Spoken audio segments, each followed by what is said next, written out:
As we've seen previously, a basis for a vector space V is a set that is both linearly independent and spans V.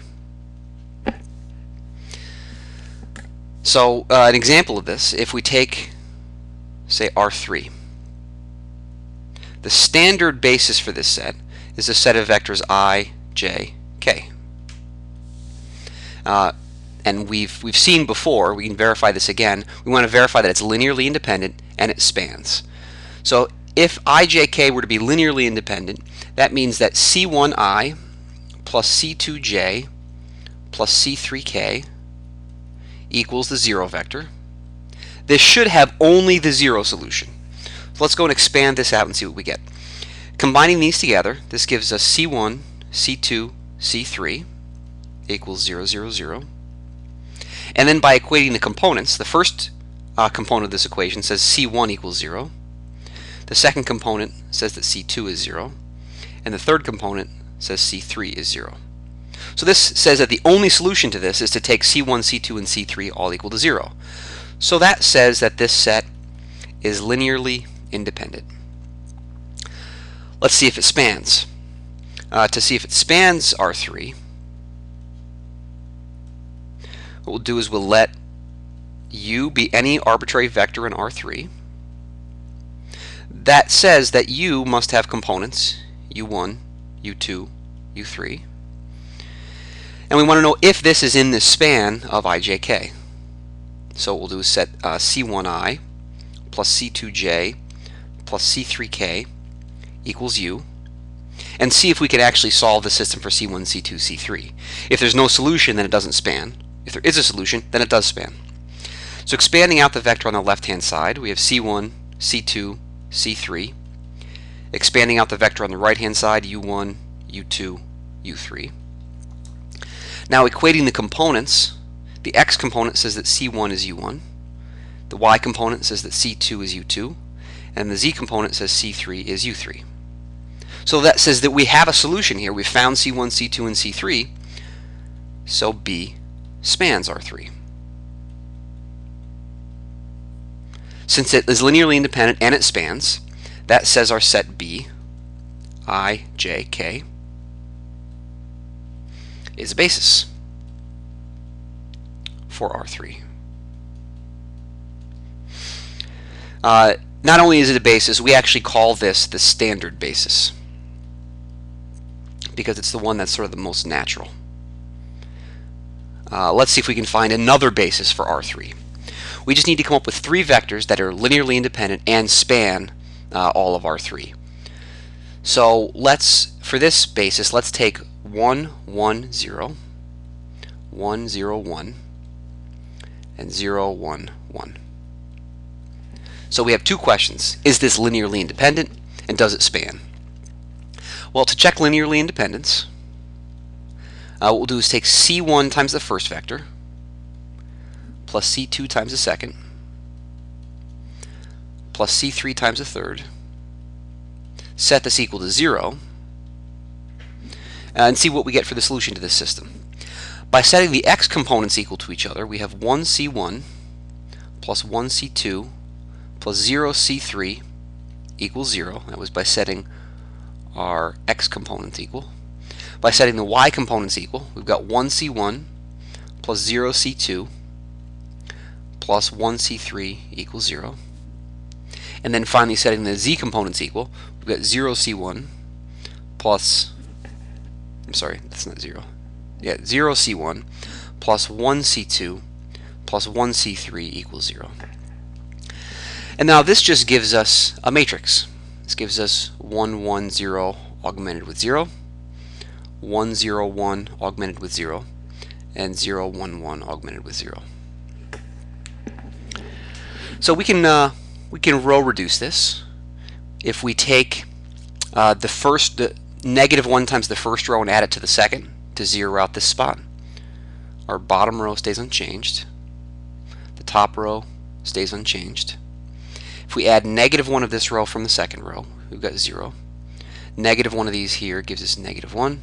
Negative one of these here gives us 1. We can reduce this further. We now have a leading 1 in this entry.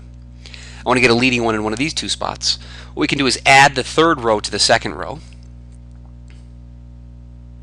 So this gives us 0, 1, 1, 0 in our bottom row. Let's add the bottom row to the middle row. So this gives us 0, 0, 2. And we can subtract the bottom row from the top row. So 0, negative 1, 0. Now we have a leading 1 here, so let's switch the middle and the bottom rows. So 1, 0, minus 1, 0. 0, 1, 1, 0. 0, 0, 2, 0. Okay, and now we can divide the bottom row by 2. That'll put a 1 in this spot. And then we'll add the bottom row to the top row, which gives us a 0.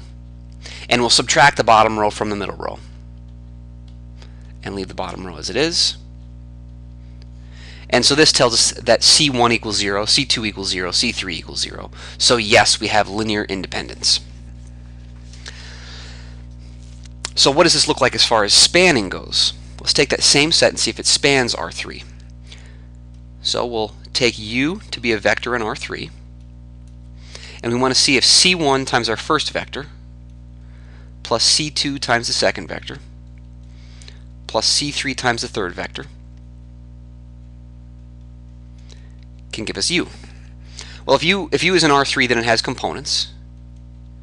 U1, U2, U3. And now we'll set those two vectors equal to each other. We actually wind up getting a very similar matrix to what we had before. We've got 1, 1, 0. Those are the components of our first vector. And then 1, 0, 1, the components of the second vector, followed by 0, 1, 1 for the components of the third vector.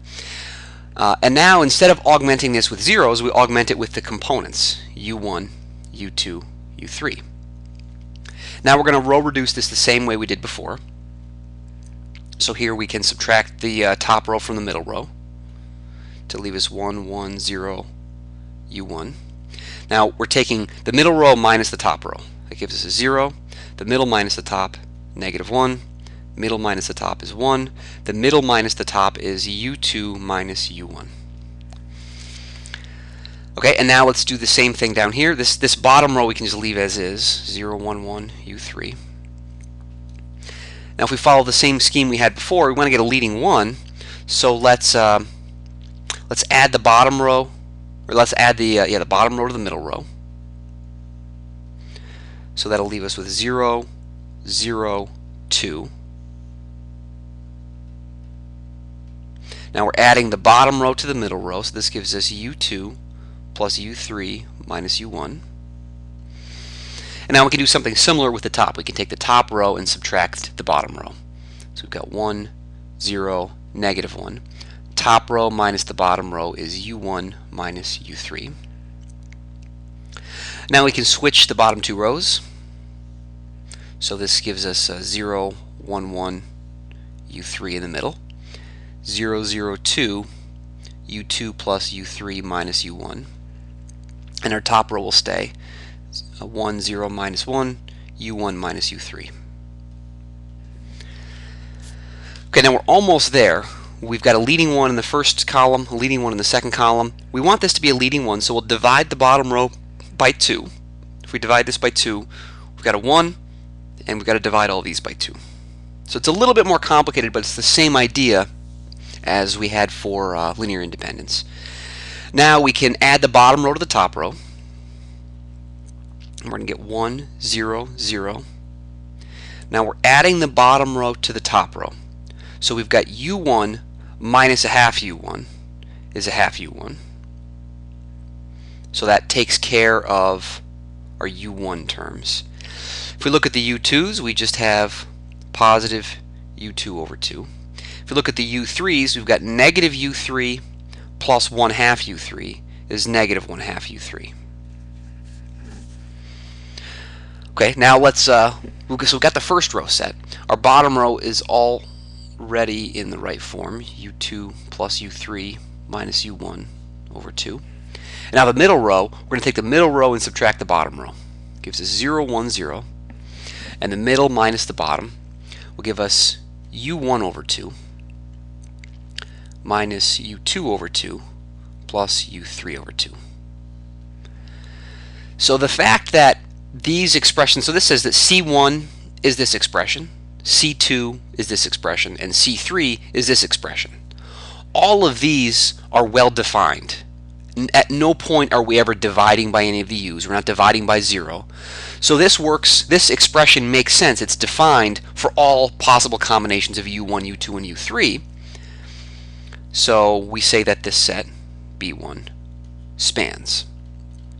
That makes it a basis for R3. It was linearly independent and it spans. Let's look at a little faster test to determine if a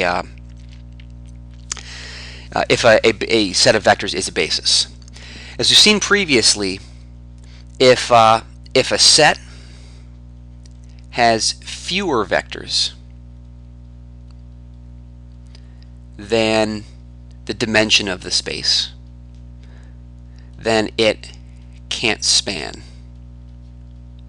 So it's not a basis. If S has more vectors than the dimension, it can't be linearly independent. So it has, in this case, it has too many vectors. It needs to have just the right amount. So if S has the same number of vectors,